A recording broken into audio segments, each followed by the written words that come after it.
1등급으로 가는 작품 분석. 저는 국어 강사 들깨국어 고원빈이라고 합니다. 자, 오늘은 선생님이랑 같이 2008학년도 수능에 출제가 됐었던 김광균 시인의 와사등이라고 하는 작품으로 같이 분석을 한번 해보도록 하겠습니다. 자, 먼저 묻고 싶은 게 있습니다. 여러분들이 밤에 걷다가 이 찬란한 야경을 보게 되었을 때 좀 어떤 생각을 갖게 되나요? 제가 가질 수 있는 생각과 여러분들이 가질 수 있는 생각이 전부 다 다를 수가 있겠죠. 자, 맞습니다. 저희가 보게 되는 현대시라고 하는 갈래는 우리가 접할 수 있는 되게 다양한 상황들 속에서 이 시인이 가지고 있는, 이 화자가 갖고 있는 주관적인 반응을 분석하는 게 현대시의 주제를 찾는 가장 주된 포인트라고 볼 수가 있습니다. 자, 오늘 선생님하고 같이 분석을 하게 돼 이 시를 좀 자유롭게 한번 감상해 보도록 하겠습니다. 자, 선생님이 시간을 좀 간단히 드리도록 할 테니까 지금 유튜브로 보고 있는 친구들은 잠깐 멈추고 여기 나와 있는 작품을 쭉 한번 읽어보시고요. 이미 와사등이라고 하는 작품을 보고 온 친구들이라면 바로 작품 해설로 이어가도록 하겠습니다. 자, 여러분들한테 묻고 싶은 게 있습니다. 우리가 시를 감상할 수 있는 방향이라고 하는 건 되게 다양하게 존재할 수가 있겠죠. 자, 하지만 우리가 이제 수능 공부를 하는 입장에서 여러분들이 해야 되는 감상이라고 하는 거는 결국에는 어때요? 이 문제풀이를 하기 위한 감상을 하고 있어야 되는 거죠. 이 시에 문제에 같이 딸려있는 보기를 끌고 왔습니다. 이 보기에 있는 내용을 토대로 우리가 이 시를 감상하기 위해서는 좀 어떤 생각을 가져야 하는가, 이런 것들을 좀 같이 봐보려고 하는데요. 자, 일단 첫 번째 문장을 볼까요? 자, 서정적인 자아는 세계를 내면화한다라고 나와 있죠. 그럼 여기서 물어봅시다. 이 세계를 내면화한다라고 하는 것은 좀 어떤 의미를 갖고 있을까요? 다시, 이 내면이라고 하는 거는 내가 가지고 있는 마음이나 생각을 얘기하는 거잖아. 자, 그렇기 때문에 자, 세계를 내면한다의 의미는 우리가 이런 식으로 정리해 볼 수 있겠습니다. 자, 화자가 자신이 가지고 있는 이 내면 의식을 토대로 세상을 바라본다라는 겁니다. 예를 들면 쌤이 여자친구랑 헤어진 상황이야. 자, 하늘에 새 한 마리가 떠 있네. 나는 저 새 한 마리 보고 좀 어떤 마음을 가질까? 되게 외로워 보이겠지. 괜찮아? 예를 들어서 쌤이 이제 좀 수능 준비를 되게 독하게 혼자서 하고 있는 상황이라고 한번 해봅시다. 자, 하늘에 떠 있는 저 한 마리의 새를 보면 나는 어떤 마음을 가질까요? 지금 되게 굳은 의지를 가지고 있는 내 모습처럼 보일 수가 있겠죠. 자, 그래서 우리가 어떤 세계를 바라본다라고 하는 거는 결국 내가 현재 가지고 있는 내면 의식에 따라서 이 세계를 감상할 수밖에 없다라는 겁니다. 자, 그러면 우리가 이 시 안에서 결국 분석을 해야 되는 거는 이 시적 화자가 좀 어떤 내면 의식을 가지고 있고 어떤 마음의 상태로 세계를 보고 있는지를 적절하게 바라볼 수가 있어야 된다라는 얘기예요. 자, 이어서 가봅시다. 자, 이런 작용으로 서정시에서 자아는 상징적으로 세계와 하나가 됩니다. 자, 그렇지만 근대 이후의 문명 사회에서 자아와 세계의 조화나 통일은 달성하기가 매우 어려운 일이래. 자, 여기서 문장 하나만 체크 한번 해봅시다. 자, 근대 이후에 문명 사회라고 하는 단서를 줬죠.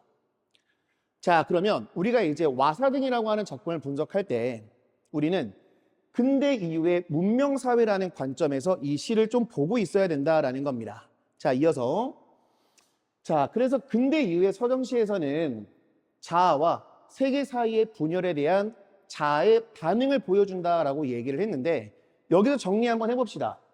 이 자아와 세계 사이의 분열이라고 하는 거는 뭐를 얘기하는 걸까요? 자, 예를 들어 봅시다. 선생님은 최근에 휴식할 수 있는 시간이 너무 없어요. 그래서 이 마음의 여유가 너무 없고 되게 답답한 마음을 가지고 있습니다. 자, 그러면 자, 이 자아는 본인이 원하는 현재의 모습이 있을 거 아니야. 우리가 이런 거를 문학적으로는 이상이라고 얘기를 합니다. 자, 하지만 내 이상적인 모습과는 다르게 우리의 현실이라고 하는 거는 되게 부정적인 모습으로 드러나죠. 왜? 내가 원하는 대로만은 살 수가 없으니까. 이해되실까요? 자, 그렇기 때문에 이 세계라고 하는 거는 현재 내가 살아가고 있는 현실을 의미할 수가 있습니다. 자, 다시 말해서 우리가 자아와 세계 사이에서 드러나는 분열이라고 하는 거는 내가 이상적으로 보는 모습과 내가 현재 살아가고 있는 현실 사이에서 드러나고 있는 괴리감이라고 정리를 해볼 수가 있을 것 같아요. 자, 그렇기 때문에 우린 이런 부정적 현실 사이에서 되게 다양한 감정들을 가질 수가 있는 거죠. 누군가는 짜증이 날 것이고, 누군가는 슬플 것이고, 누군가는 원망하고 분노할 수가 있는 겁니다. 이해되실까요? 오케이. 자, 여기까지 정리되셨으면 이런 관점들을 가지고서 우리가 실제 작품을 분석해 보도록 할게요. 자, 따라오세요. 자, 그러면 우리가 마지막 문장에 한번 집중을 한번 해봅시다. 이 자아와 세계 사이의 분열 사이에서 드러나는 자아의 반응. 다시 말하자면 우리는 이 주관적인 반응에 집중을 한번 해볼 거야. 자, 왜냐면 이 주관적인 반응이라고 하는 건 결국 이 시의 주제를 결정지을 수 있는 단서가 되거든요. 자, 그러면 실제 각각의 연들을 가지고 분석을 한번 해볼까요? 자, 1년입니다. 찬란한 등불이 하나 빈 하늘에 걸려 있다. 내 홀로 어딜 가라는 슬픈 신호냐? 이렇게 제시가 됐습니다. 자, 여기 첫 번째로 묻고 싶은 거. 자, 이 찬란한이라고 하는 말은 화자의 주관적 반응이라고 볼 수가 있을까요? 정답은 예스입니다. 자, 왜 그러냐면 차단하다라고 하는 게 왜 주관적인 반응이지? 라는 생각을 하는 친구들 되게 많을 겁니다. 그리고 여러분들이 실제로 이제 이 작품과 관련된 검색을 막 해보게 되면 이 차단하다라고 하는 말을 차디차다. 자, 그래가지고 어때? 차다 플러스 추울 한자를 써가지고 이 문장은 이 단어는 되게 그 차디차고 이 서늘한 느낌을 준다라는 얘기를 하는데 쌤이 생각할 때는 적절한 감상처럼 보이진 않아요. 왜? 여러분들이 할 수 없는 거니까. 됐나? 그러면 우리가 할 수 있는 분석이 뭘까를 고민을 한번 해볼게요. 자, 조금만 더 가봅시다. 자, 내가 이 등불을 바라보고 있는데 이 등불을 보고 내 홀로 어디를 가라는 슬픈 신호냐? 라는 얘기를 했죠. 자, 단서를 한번 잡아봅시다. 첫 번째, 자, 나는 어떤 상황인가요? 홀로 있는 상황이죠. 자, 우리가 이 상황을 외롭다 아니면 좀 고독하다 이런 식으로 정리를 해볼 수 있을 것 같아. 자, 정리하고 한번 지나가 볼게요. 자, 내가 여기다가 고독이라고 필기 한번 해볼까요? 고독. 자, 화자는 되게 외로운 상황이야. 조금만 더 가봐.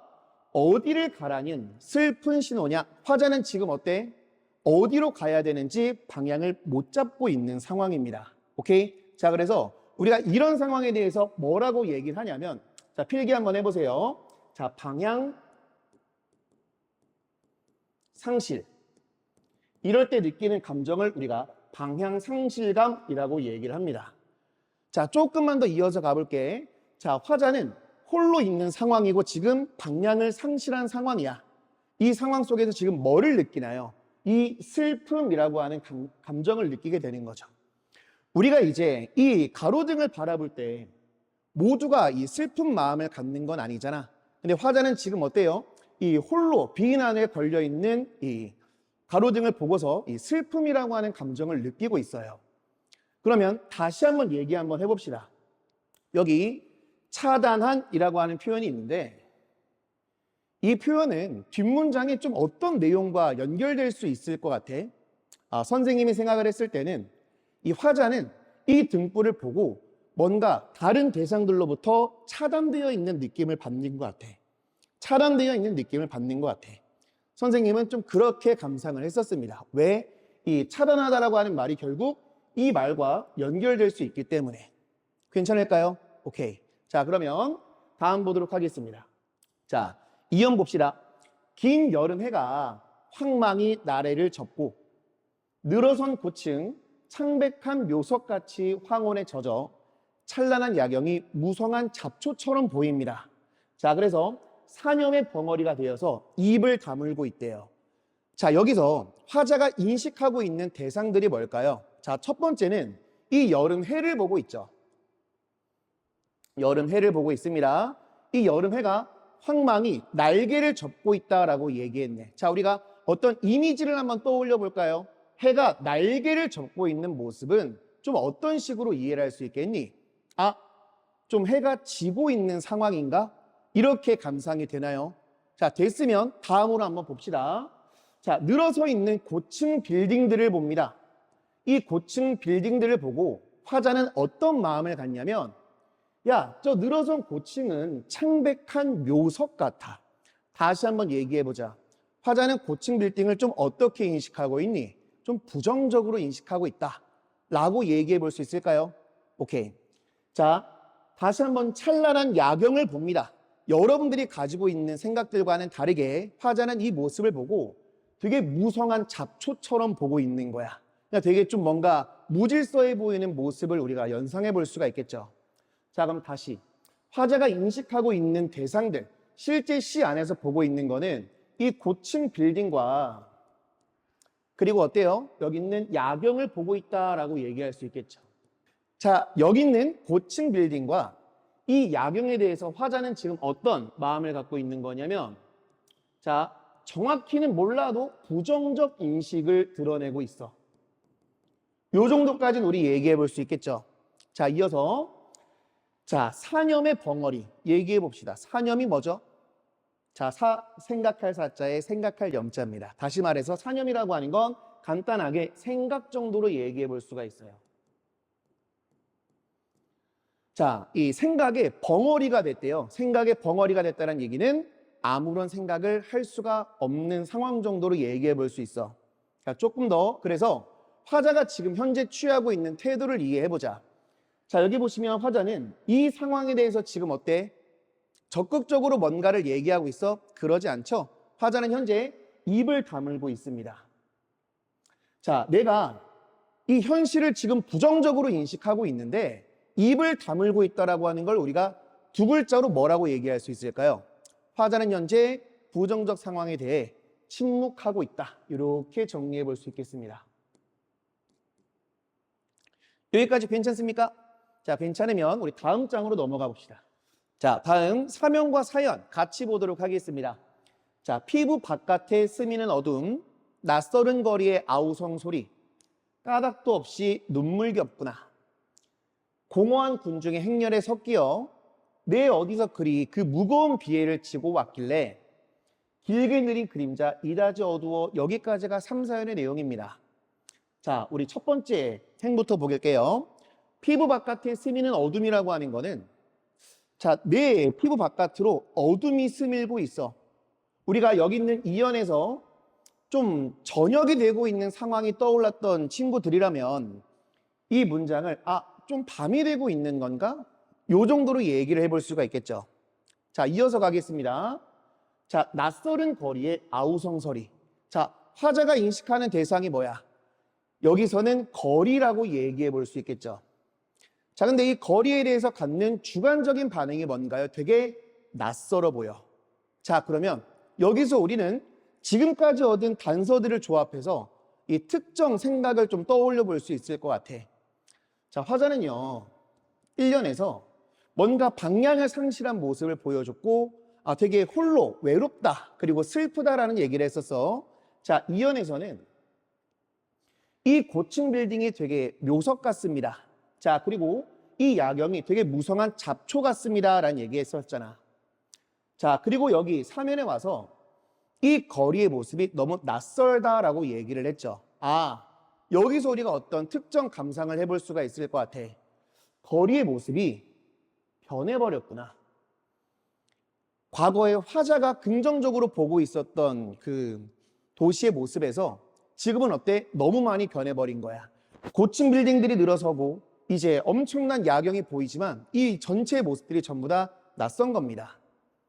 여기까지 이해되실까요? 자, 이어서 자, 이 거리에서는 아우성 소리가 들리는데 화자는 까닭도 없이 눈물겹구나 라고 얘기했어.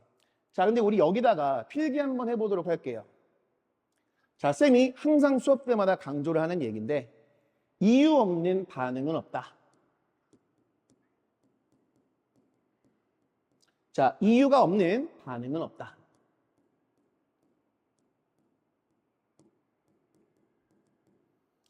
자, 누군가는 이 문장을 읽고 까닭도 없이 눈물겨운 상황인가? 라는 생각을 할 수 있지만 사실 이걸 우리 실제 일상생활에 생각을 해보면 사실 말도 안 되는 상황인 거죠. 예를 들면 잘 봐. 내가 갑자기 막 눈물을 막 흘려요. 물어봅니다. 야, 너 왜 울어? 막 그냥 울려. 막 울고 있어요. 말도 안 되는 상황이죠. 다시 말하자면 우리가 화자가 느끼고 있는 이 반응의 원인을 이 시의 전체적인 내용을 토대로 어느 정도는 좀 감상을 해볼 수가 있어야 돼. 화자는 이 변해버린 도시의 모습 속에서 변해버린 이 문명사회의 모습을 토대로 지금 슬픔을 느끼고 있는 겁니다. 자, 다음 공허한 군중의 행렬에 섞여 우리가 뭐 가끔씩 좀 느낄 수 있는 거 아닌가? 되게 많은 사람들 속에 있지만 뭔가 나 혼자인 것 같은 그런 느낌이 있잖아요. 그죠? 그래서 이 공허한 군중이라고 하는 거. 내 어디서 그리 무거운 비애를 지고 왔길래. 자, 우리 이 비애감이라고 하는 것도 어때요? 슬퍼하고 되게 서러워하는 마음을 비애라고 얘기하죠. 자, 비애를 지고 왔길래. 자, 길게 내린 그림자 이다지 어두울까? 자, 정리 한번 해봅시다. 자, 화자가 비애를 느끼는 이유, 지금까지의 감상으로 얘기해봐. 뭐라고 얘기할 수 있겠니? 자, 변해버린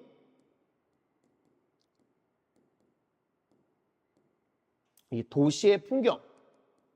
이런 식으로 얘기해 볼 수 있을까? 자, 간단하게 네 글자로 얘기를 해보자면 우리가 문명사회,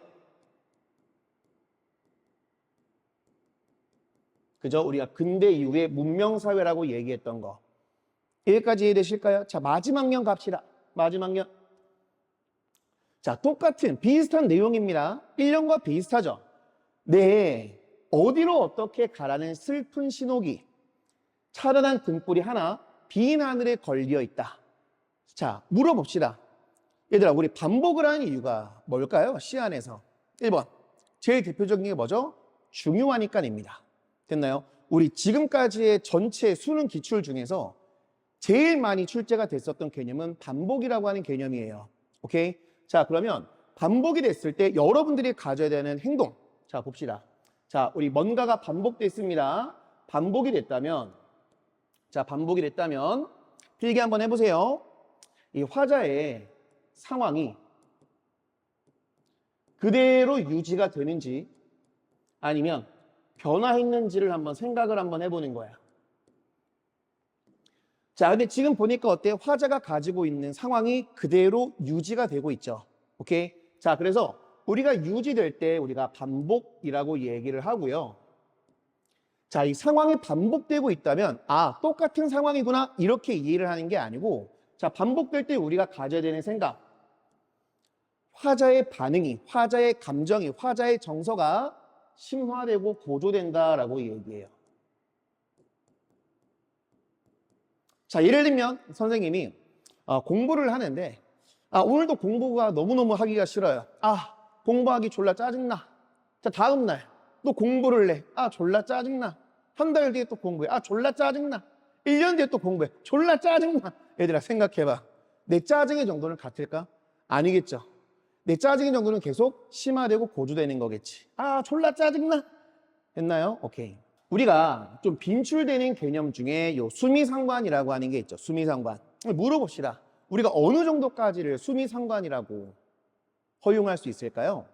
자, 방을 뜻부터 이해해보자. 자, 수는 우리 머리 숫자죠. 머리 숫자고 미는 꼬리 밑자입니다.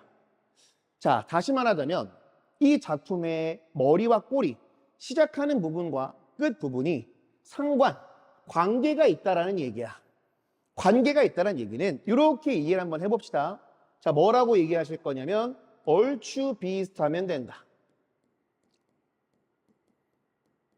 자, 시작하는 부분과 끝 부분이 얼추 비슷하면 우린 전부 다 수미상관이라고 얘기할 수 있는 겁니다. 자, 여기까지 작품 분석이고요. 우리 실제 문제 속에서 한번 점검해 보도록 하겠습니다. 자, 따라오세요. 자, 첫 번째 문제입니다. 원래는 우리가 다른 작품들이랑 같이 출제가 됐었던 작품이지만 쌤이 이 지문만 읽고 풀 수 있도록 좀 커스텀을 좀 했어요. 오케이? 자, 1번 문제 보세요. 자, 위시에 대한 설명으로 가장 적절한 것은 자, 1번 선지. 자, 화자는 자신의 상황으로부터 도피하고자 한다. 자, 그러면 우리가 1번 선지를 가늠할 수 있는 가장 중요한 포인트가 뭐야? 여기 있는 도피라고 하는 단어 아니야? 그죠? 자, 우리 도피의 뜻이 뭐죠? 이 상황으로부터 벗어난다, 도망친다, 이런 게 도피 아닌가? 자, 이 시 안에서 화자는 이 부정적인 현실 속에 슬퍼하면서도 어때? 침묵하는 모습을 보여줬지만 이 상황 속에서 도망치고 싶다, 벗어나고 싶다라고 하는 태도를 보이고 있진 않아요. 이해되실까요? 그래서 도피에다가 X 한번 쳐보도록 할게요. 자, 2번. 자, 위 시에서는 미래에 대한 확신이 드러난다. 일단 미래에 대한 얘기가 있나? 미래에 대한 얘기도 없고 이 미래에 대한 화자의 어떤 확신도 우리가 확인해 볼 수 없죠. 자, 3번. 위 시에서는 부정적 세계에 대한 화자의 대결 의지가 드러난다. 자, 일단 우리가 좀 체크해 볼 수 있는 1번은 부정적인 세계라고 하는 거. 자, 두 번째는 대결 의지라고 하는 것을 알 수가 있는 거죠. 자, 우리가 부정적 세계는 당연히 맞다라고 얘기를 할 수 있겠는데 이 대결 의지 체크 한번 해볼까? 대결 의지라고 하는 건 어때? 우리가 적극적으로 이 상황을 극복하고자 한다. 저항하고자 한다. 이런 식으로 얘기해 볼 수 있지 않을까? 그죠? 자, 그래서 여기다가 X 한번 쳐보도록 할게요. 자, 4번. 마찬가지. 자, 과거에 대한 얘기가 있나? 자, 두 번째. 반성하는 모습이 있나? 둘 다 드러나 있진 않잖아. 그죠? 그래서 여기다가 X 한번 쳐보도록 하겠습니다. 자, 근데 우리가 이렇게 1, 2, 3, 4번에 있는 정답의 근거들을 체크해 보니까 어때? 이 시에서 여러분들한테 뭐를 묻고자 하는 거 아니? 이 화자가 보이고 있는 주관적인 반응을 묻고자 하는 거죠. 됐나요? 우리가 이제 내신 공부를 하게 되면 이 작품 속에 있는 표현상의 특징에 매몰되는 친구들이 너무너무 많은데 우리가 잘 생각을 해봐도 이 실제 지문에 뭐 6문제가 딸려있다라고 하더라도 표현상의 특징은 단 한 문제밖에 묻질 않죠. 다시 말하자면 이 내용적인 부분에 대한 감상이 훨씬 더 중요하다라고 하는 것을 꼭 강조드리고 싶어요. 자, 이어서 마지막 정답 선지 보도록 하겠습니다. 자, 위 시에서는 삶에 대한 화자의 고뇌가 드러난다. 자, 고뇌 체크 한번 해볼까요? 자, 그리고 머릿속으로 고뇌의 뜻을 한번 생각을 한번 해봅시다. 고뇌가 뭐죠? 라는 질문을 던졌을 때 열의 9은 뭐라고 답변을 하냐면 깊이 생각한다라는 답변을 줘요. 자, 그런데 고뇌라고 하는 건 깊이 생각하는 거에서 끝나는 게 아니라 내 현실에서 고통을 느끼고 괴로워한다라고 하는 게 고뇌야. 다시 한번 얘기를 해보도록 하겠습니다. 자, 이 시의 화자는 이 부정적인 현실 속에서 괴로움을 느끼고 있는 화자가 맞나요? 괴로움을 느끼고 있는 화자가 맞죠. 그렇기 때문에 정답은 5번 선지 이렇게 체크해 볼 수 있겠습니다. 자, 특히 여기 있는 고뇌라고 하는 말 되게 자주 나오는 단어이기 때문에 반드시 기억해 두시기를 바랄게요. 자, 다음 문제 봅시다. 자, 우리 좀 잠깐 보고 왔었던 보기 지문이죠. 자, 위 시의 기역부터 미음 중에 보기 밑줄 친 부분에 해당하는 시어로 보기 어려운 것은, 자, 봅시다. 실제 우리가 이제 밑줄 쳐져 있는 부분은 요 자아와 세계 사이의 분열에 대한 자아의 반응이라고 하는 부분이고요. 이 주관적인 반응에 해당하지 않는 시어를 골라보는 거야. 자, 첫 번째. 자, 기억 볼까요? 슬픈 신호. 너무 확실하죠. 자, 우리 디귿 봅시다. 낯설은 거리. 주관적인 반응 맞나요? 확실하게 맞죠? 자, 그 다음에 공허한 군중이라고 나와 있네. 군중 속에서 공허함을 느낀다. 주관적인 반응이라고 얘기할 수 있고. 자, 그 다음에 요 미음. 차단한 등불. 쌤이랑 첫 번째로 정리했었던 액티비티였죠. 이 차단하다라고 하는 거는 등불을 보고 뭔가 좀 차단돼 있는 느낌을 받는다. 주관적인 반응이라고 얘기해 볼 수 있겠네요. 자, 그러면 여기 있는 요 늘어선 고층이라고 하는 거. 이 고층이 늘어서 있다라고 하는 거는 지금 어때? 이 상황에 대한 객관적인 묘사를 하고 있는 거고. 자, 오히려 뒤에 받아주고 있는 요 문장 볼까요? 창백한 묘석 같습니다라고 하는 부분. 이 부분이 주관적으로 어때? 인식하고 있는 부분이라고 볼 수 있겠네요. 괜찮습니까? 정답은 2번. 이런 식으로 체크해 볼 수 있겠습니다.